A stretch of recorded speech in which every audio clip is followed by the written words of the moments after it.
The planet Cronus. Beset on all sides by the tides of war, this once quiet colony became a savage battlefield. 7 armies clashed on this one world, each refusing to back down. Each convinced it was in the right. From beneath the sands of Cronus' central desert came the Necrons, ancient machines bent on eradicating all life. But another evil already had its eyes on the planet.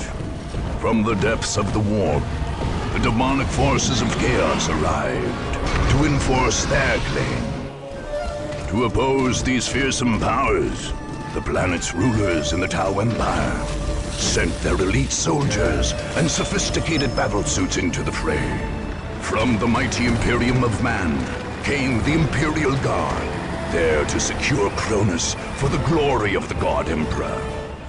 Like a green tide, the Orc horde descended on Cronus, caring little for others' claims and sowing destruction in its wake. The Eldar, ancient enemies of the Necrons, emerged from their webway to pursue their own agenda on Cronus.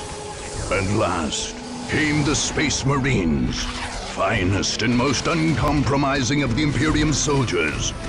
Seeing a world beset by aliens and heretics, they undertook a great purge.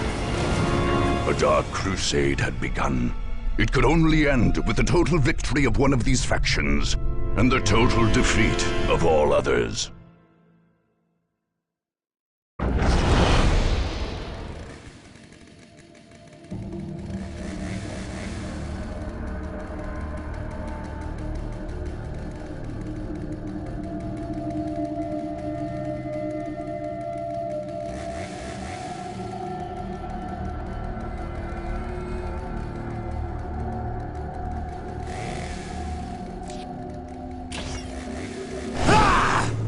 The Space Marines of the Blood Ravens chapter arrived on Cronus like the mailed fist of the Emperor.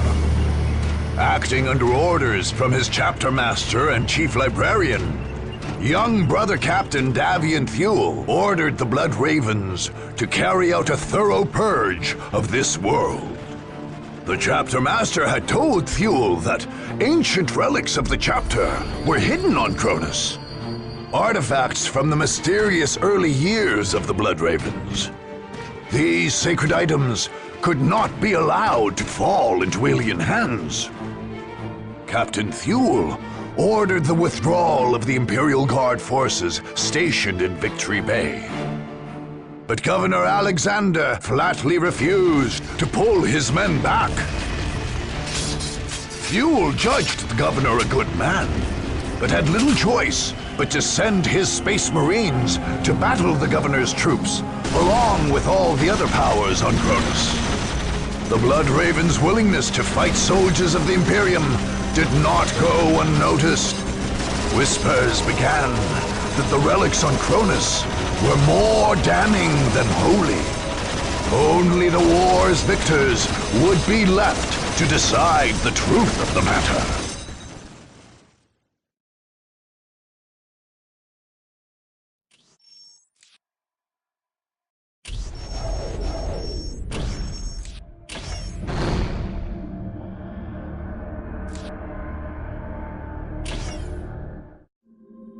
Eldar rely on stealth and trickery where others trust in direct force and valor. An ancient and debased people, the aliens only sully their hands in battle when they have no choice. When the Eldar's enemies at last tracked down their hidden base of operations in Tyrea, the far-seer Taldir turned to a strategy of trickery. In this, she followed the ways of her ancient and deceitful race. Her forces were centered on a great reinforced hill in a remote, frozen area with very limited access. To cut off these access points, the Farseer lured Cat's Paws to Tyrea. Orcs, dissatisfied with the war of Warlord Gorguts, followed advice whispered by Taldir's warlocks and camped right where they could screen the Eldar from attackers. The Eldar, nevertheless, built a substantial force of their own. Advanced webway gates allowed them to ferry troops from the Wraith ship hiding behind a holofield somewhere in the Cronus system. But these same gates were the Eldar's great weakness. If attackers could take and hold them, Taldir would be cut off from reinforcements and any hope of escape. Alone and outnumbered, the Eldar would be caught in their own trap.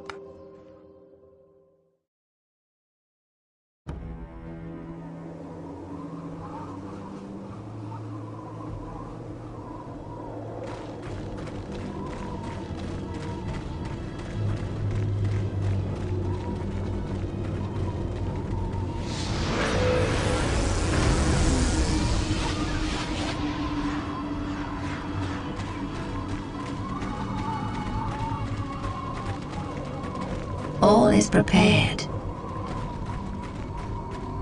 Excellent. Exarch Recanus, take your warp spiders to their positions and then return to the Aspect Shrine. We are on our way. You have doubts, Harlequin? I trust in your vision, Taldir of Oathway, but to stand surrounded by primitives makes me uneasy. I understand your distaste, but Eldar rely on speed and stealth. We are not made for entrenched positions.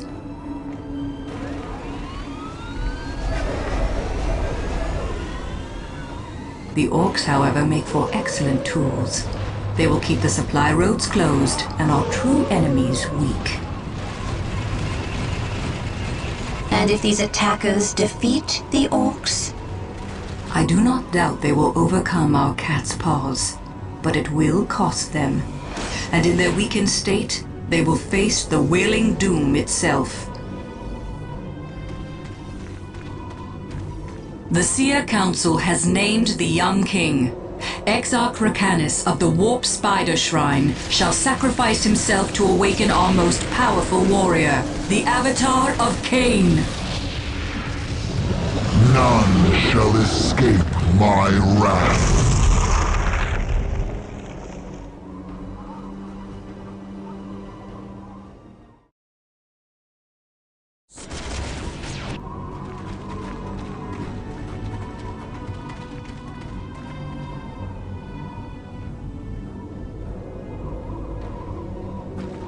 Return to the main base. Let our enemies fight amongst themselves.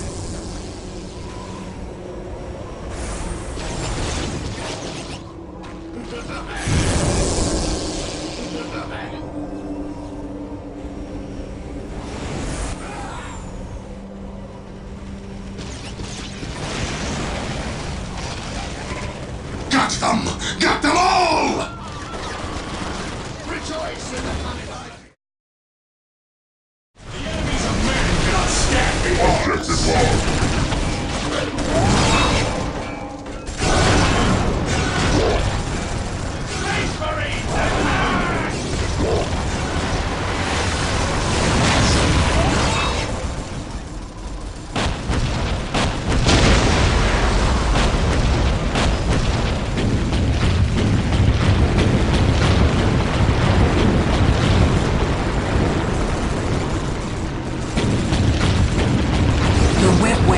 Close to us now.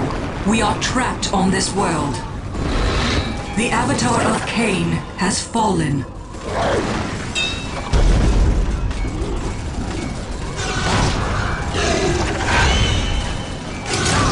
Go, all of you. Find what refuge you can in the wilderness of this world. Escape is still possible, Farseer. I do not deserve that title, Harlequin. My vision has failed us all. My fate is here, and I shall not flee from it.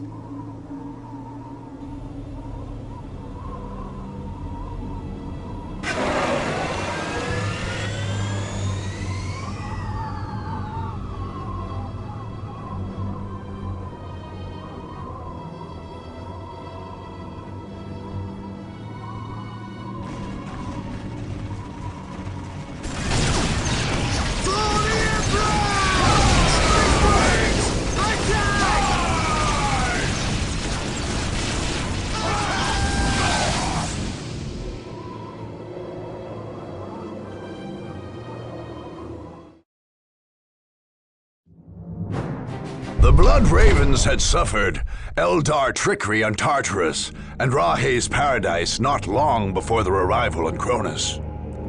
In Tyria, they avenged their fallen battle brothers with alien blood. By sealing the Eldar Farseer Taldir's webway portals, they blocked any possibility of her escape. What followed was a careful hunt for every last alien in Tyria, culminating in the death of Taldir herself. The chapter's librarians, for their part, spent much of the aftermath of the battle studying the remains of the fearsome demon summoned up by the Eldar. This so-called avatar of Cain, the savage incarnation of a blasphemous alien god, crumbled into inert matter at the battle's apex. Epistolary Antaeus, senior librarian on Cronus, made sure that each piece was collected, catalogued, and shipped back to the chapter librarium. In later years, this would cause the Blood Ravens no small amount of trouble.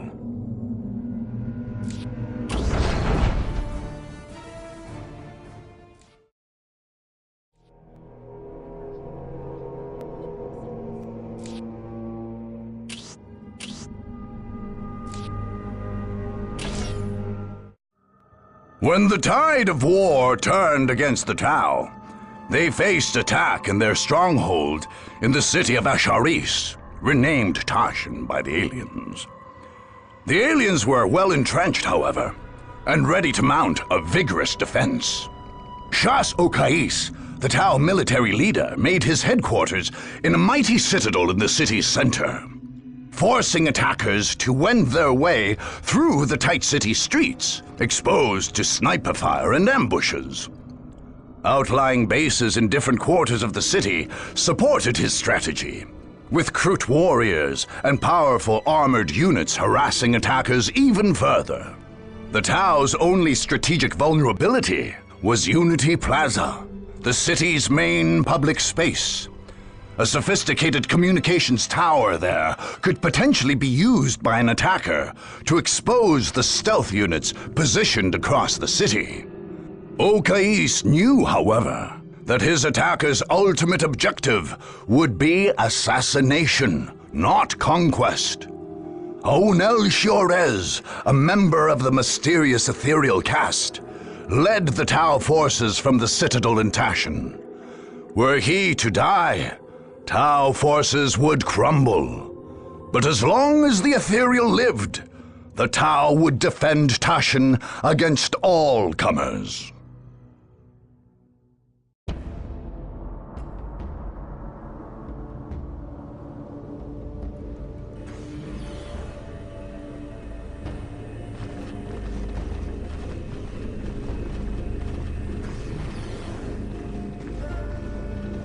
Okais, are the troops ready? Yes, Ornell. The Earth Caste is completing construction of the Montkar command post. Our armored units are ready to deliver the killing blow. And our Krut allies? Also ready, Ornell. The Kayun command post in the city's Krut quarter is prepared, and the Shapers have readied the finest of their warriors.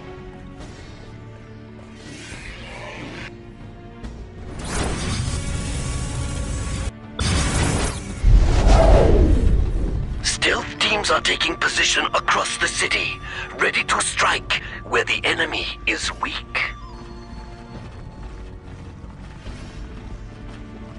Eat plasma fire! Space Marines! Space Marines!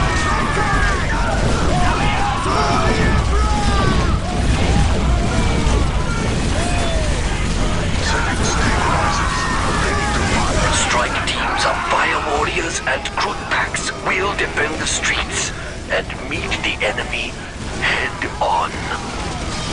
Excellent, Commander. Patch me through to the troops, please.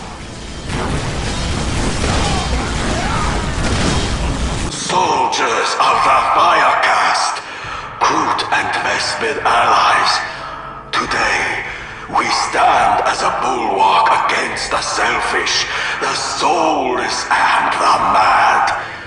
Today, we must drive back our enemies from our city and from our world. Today, more than ever before, we fight for the greater good, and we will triumph!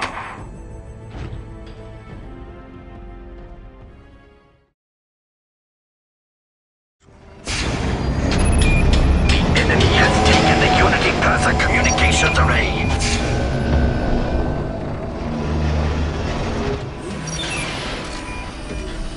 Team Sigma, they are targeting the array to disrupt your stealth fields. Fall back.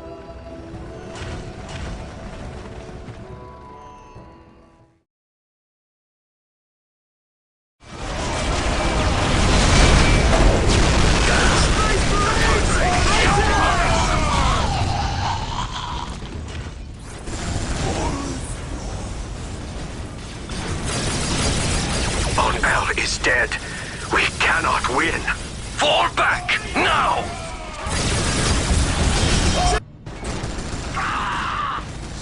All forces, fall back. Evacuate the city.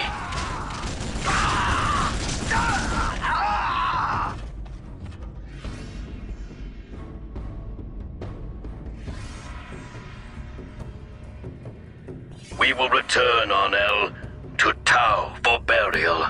There is nothing left for us here.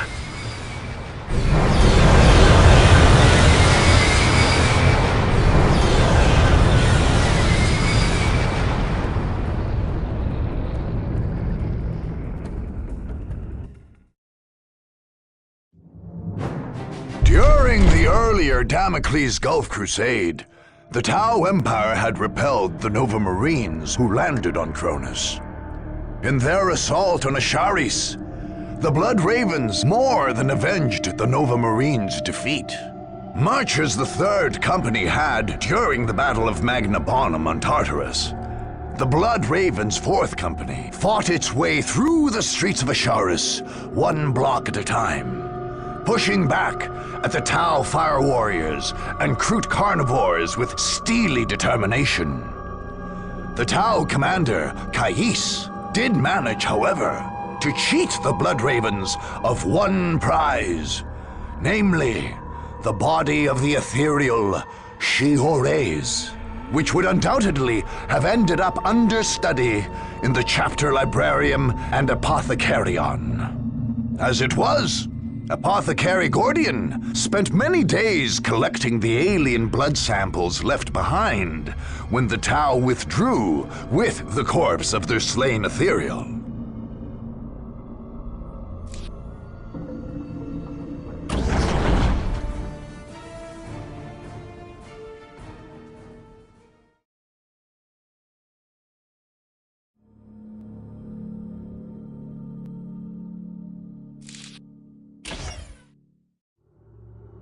The full extent of the Necron presence on Cronus did not become clear until those opposing them launched raids into the catacombs under the Thur Abyss Plateau. The first Necron massacres on the planet had occurred there, and their enemies expected to find some sort of alien bastion. Instead, they found an entryway into the underworld. Garbled reports from doomed scouts sent into the cavernous passageways revealed a network of catacombs honeycombing the entire plateau. Some of these now stood hollowed out, while others served as staging grounds for Necron forces. Worst of all, however, were the deeper tunnels, where row upon row of Necrons still stood, slowly waking to join their lord's global genocide. The attackers settled on a dangerous gambit. A strike force would enter the catacombs and plant a massive explosive device deep in the main cavern. An explosion there would collapse the entire network, crushing or sealing off the legions of still dormant Necrons and shattering those already risen. It remained to be seen if anyone could deliver this device, much less escape in time to continue the fight across Cronus.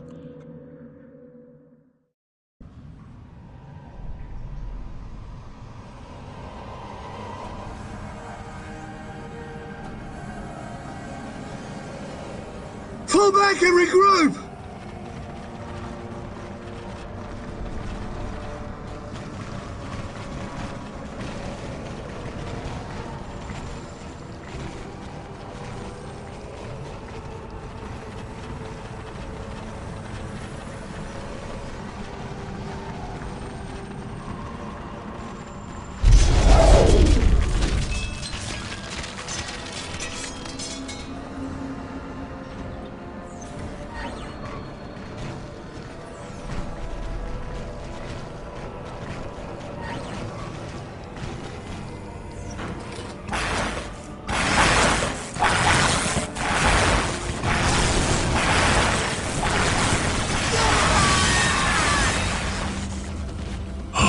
Creatures, at long last you have found the tranquility of death.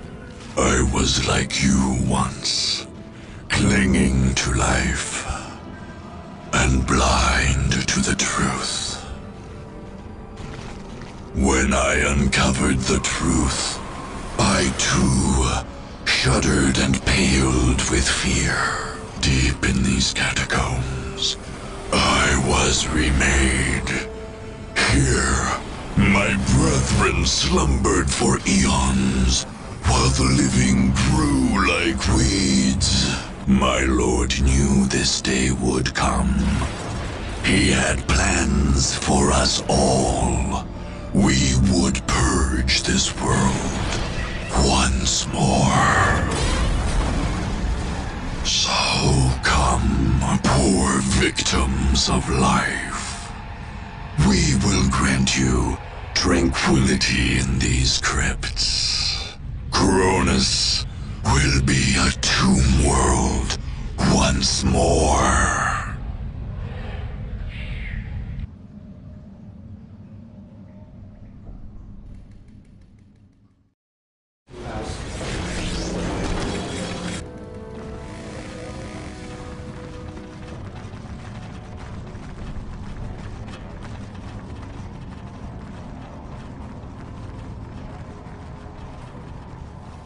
You have penetrated but the very surface of our catacombs.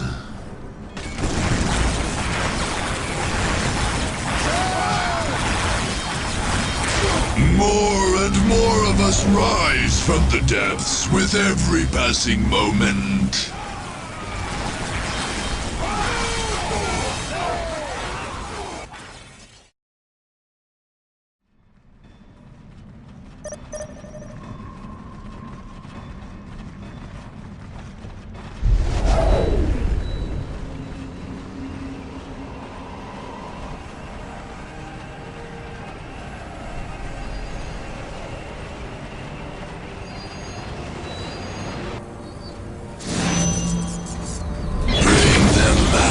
My lord, the living are escaping.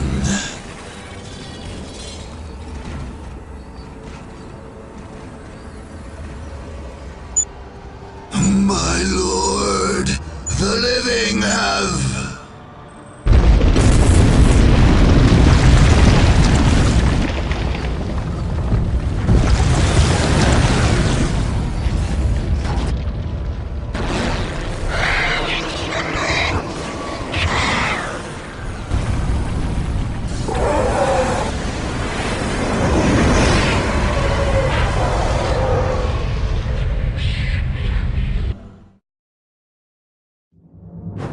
The final assault against the Necrons in the catacombs under the Thur Abyss Plateau became the thing of legend among the Blood Ravens.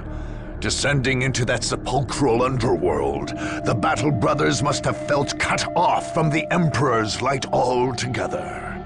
Nevertheless, they fought with all the courage and steel of the Imperium's finest, bringing holy fire to the enemies of all life. Those brothers who emerged from that charnel underworld marked their armors with a small elongated skull, emblematic of their fallen Necron foes. The chapter's second company, which contributed most of the forces sent into Thur Abyss, would add the Necron skull to its heraldry and adopt the motto, "Victory over Death."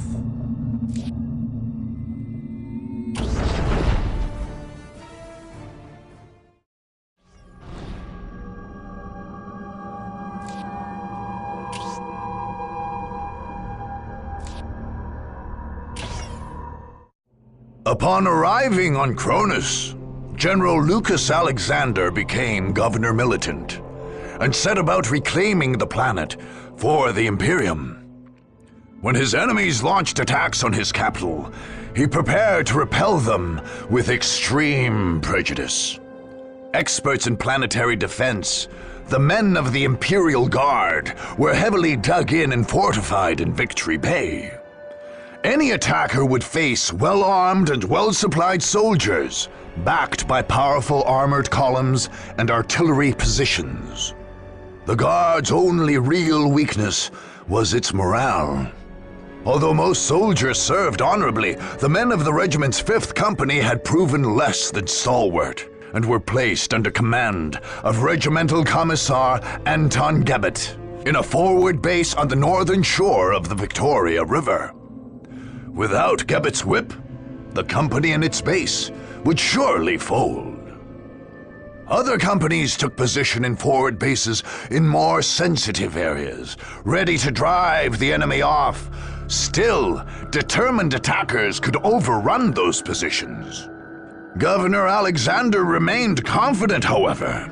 Indeed, any opponent who made it past his forward positions would find themselves staring down the barrel of the massive Hellstorm cannon of an Imperator Titan.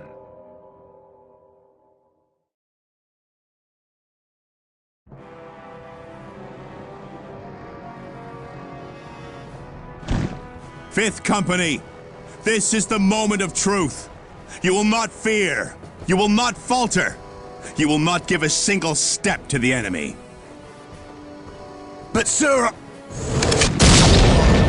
if you will not serve in combat, then you will serve on the firing line.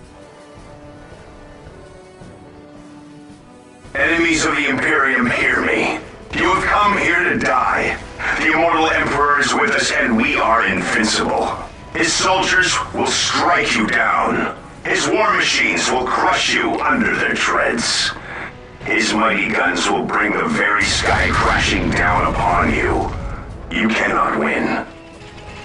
The Emperor has given us his greatest weapon to wield. So make yourselves ready. We are the 1st Cronus Regiment, and today is our victory day.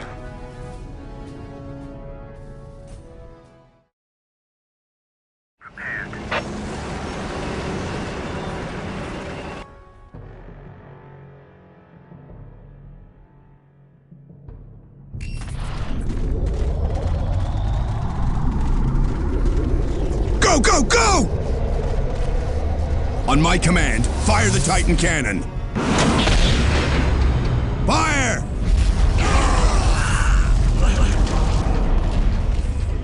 Begin recharge. I want that gun firing again.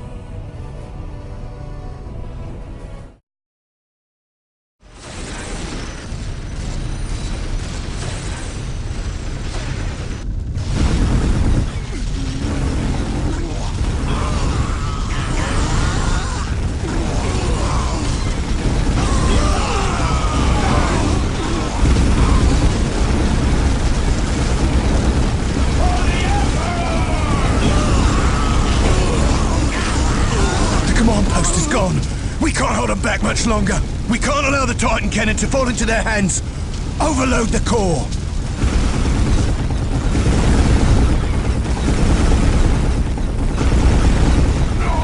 For the Emperor!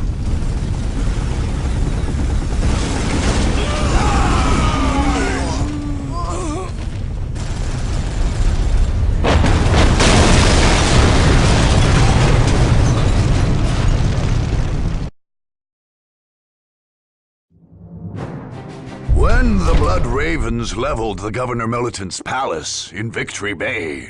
They brought an end to a sad conflict within the Imperium. Both Captain Thule and Governor Alexander were acting under orders of their superiors, and neither could back down when those orders brought them into conflict. Captain Thule and Chaplain Nicholas went so far as to praise the slain governor for his stalwart dedication to his orders. With his death, they arranged for the transport of the surviving guardsmen off-world. Most were sent towards Segmentum Command, with testimonials that they had done their regiment proud. The Blood Ravens were less forgiving to the rebellious guardsmen of the 5th Company. Although these men had shouted their loyalty to the Emperor's Angels of Death upon the death of Commissar Gebbet, the Space Marines showed them no favor. Indeed, these guardsmen had taken up arms against their regiment, and the Blood Ravens judged them traitors to be executed.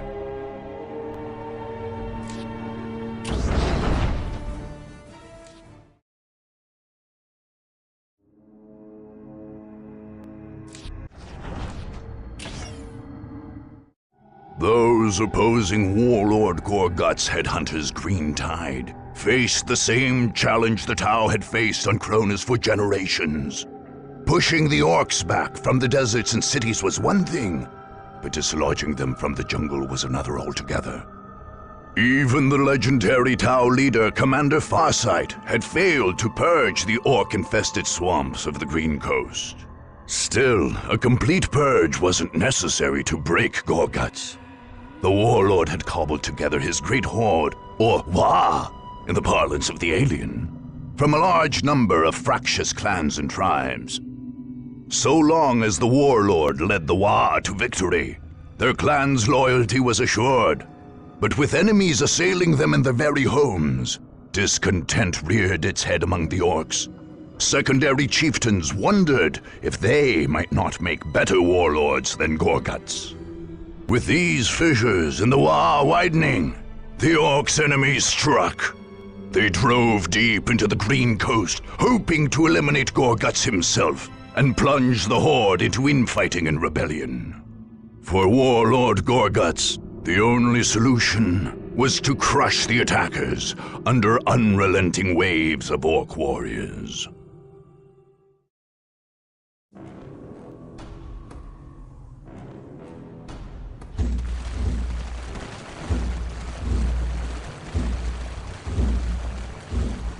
You think you can sneak about without me boys seeing ya? You think you can come for me, Ed? Orcs is never beaten in battle. Shut it, you grot! The rest of them are coming and we got to be ready. Tell the boys there's some killing to do. I made them big banners to remind the clans that they better keep their boys in line. I don't want no squigheads looking to fight me when the enemy's right here. Gorguts is the war boss. Got it, you mudsuckers? This here voicey box let him talk to you. So open your ears. Listen up, you grots and squids. They's coming for us like we some kind of human kids, but we ain't. We's the orcs, and this here is gonna be one great fight! So get your choppers and your shooters ready, boys, cause there's some killing to do. Head Crushers, you ready?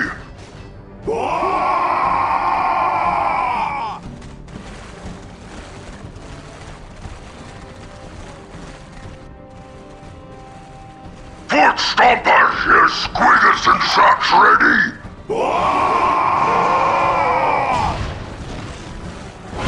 Burner boys, you wanna fight?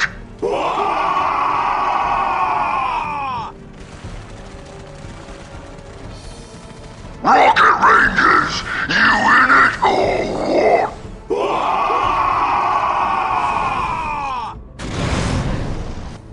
And what about you, Quick Mix? You gonna let these other runts get all the good fighting done?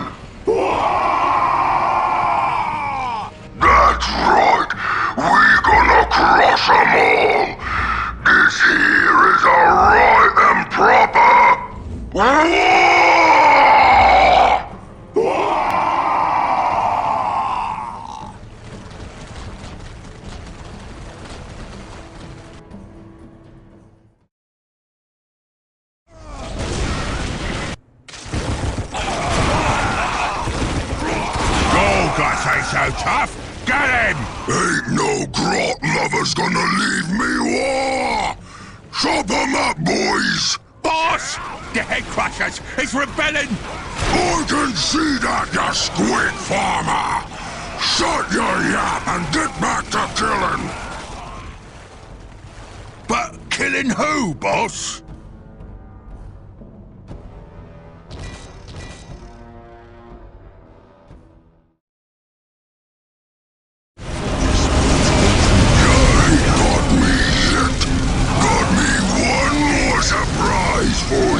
The boss? Who is getting shot up? Ain't you the master of the obvious? Use explosives!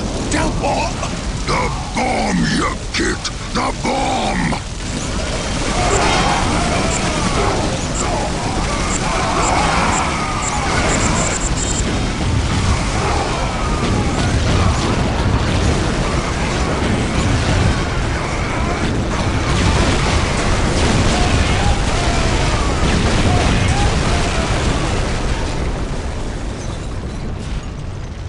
Always have your tunnels dug and ready.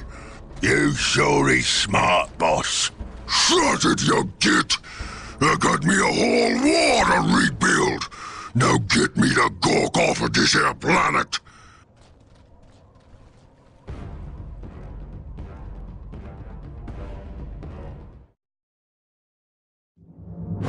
As they had on Tartarus, the Blood Ravens cut with surgical precision into the heart of the Orc horde on Cronus. The hardened Space Marines, sent into the depths of the Green Coast, answered the green tide with waves of bolter fire and the faith of true soldiers of the Imperium. The swamps ran red with the blood of orcs as camp after camp fell to the Blood Ravens' purge. That warlord Gorguts managed to escape Cronus weighed heavily on Captain Thule. He surmised, correctly as it turned out, that the Orc would someday return to plague the Imperium again. In an effort to make sure no other Orcs survived, Thule ordered a massive scorched earth campaign, burning hundreds of thousands of square kilometers of jungle to purge the Orcs once and for all.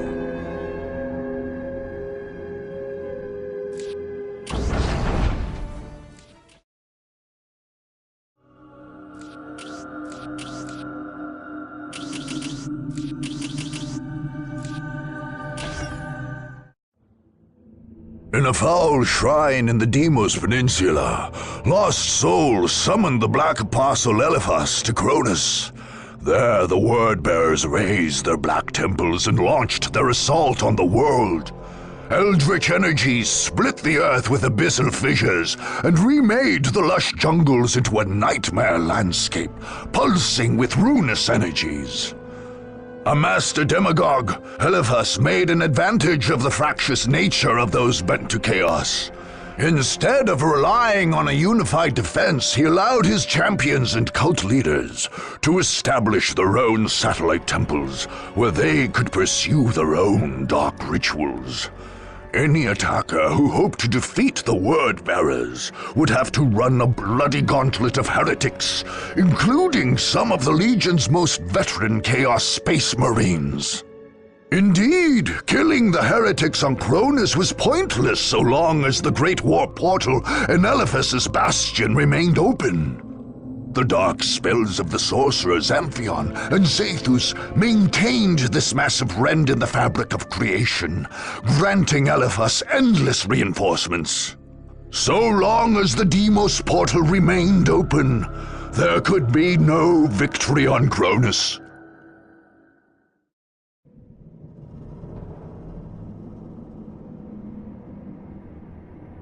With the 37 keys of Tzeentch, we open the way for our brothers. With the 1,000 whispers of Slaanesh, we call to them. With the 12 plagues of Nurgle, we fell their enemies. And with the mighty axe of Khorne, we cut open the world for them. Yes, Come forth to bear the word of chaos. Hear my warnings, unbelievers. Carried to your minds by the power of the Prince of Excess himself. We have raised altars in this land, so that we may sacrifice you to our gods.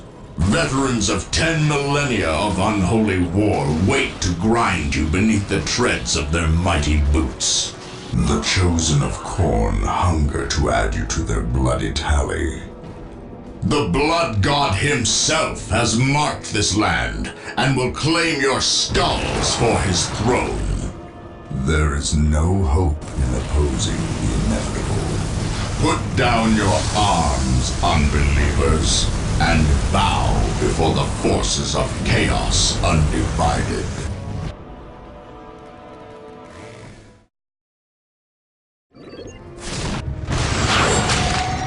None can stand.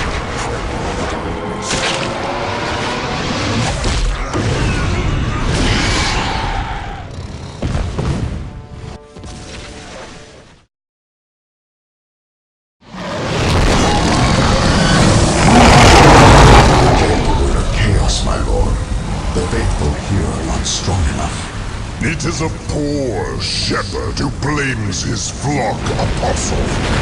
This failure is yours and yours alone. No, I will not go to the Basilica of Torments again. Fear not, apostle. The Basilica is reserved for those who may redeem themselves. No. No! You will have no such chance.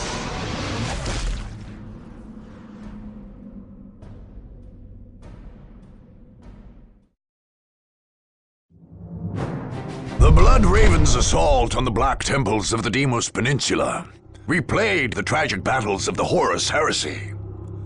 Once again, Space Marine fought Space Marine. One side holding true to the Emperor's light, the other fallen into blackest heresy. The Blood Ravens faced this battle with zeal, anxious to bring down those who had betrayed all they stood for. In the end, the Blood Ravens weathered the assault of demons and traitors alike, closing the warp gate that was feeding the heretical army, and bringing down the fiendish Black Apostle who led it.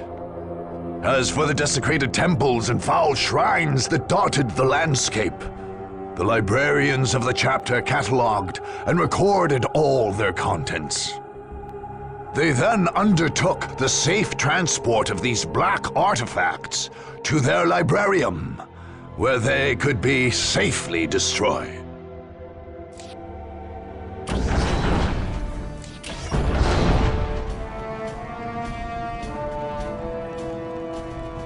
After many long and bloody battles, the Blood Ravens finally completed their purge of the planet Cronus. The battle barge Litany of Fury remained in close orbit, imposing a strict prohibition on any visits to the world, while the Fifth Company maintained the Castellum Incorruptus in North Vandia.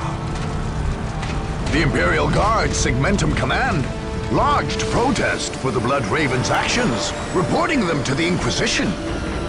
The Blood Ravens successfully defended their actions, convincing their interrogators that General Alexander should have bowed to the Blood Ravens' orders and withdrawn. Nevertheless, the Inquisition kept a watchful eye on the chapter, for the rumors of hoarded relics never fully abated. Likewise, many in the Guard's command structure never forgot the blood shed on Cronus. And indeed, the darkest time in the chapter's history began soon after the war's end.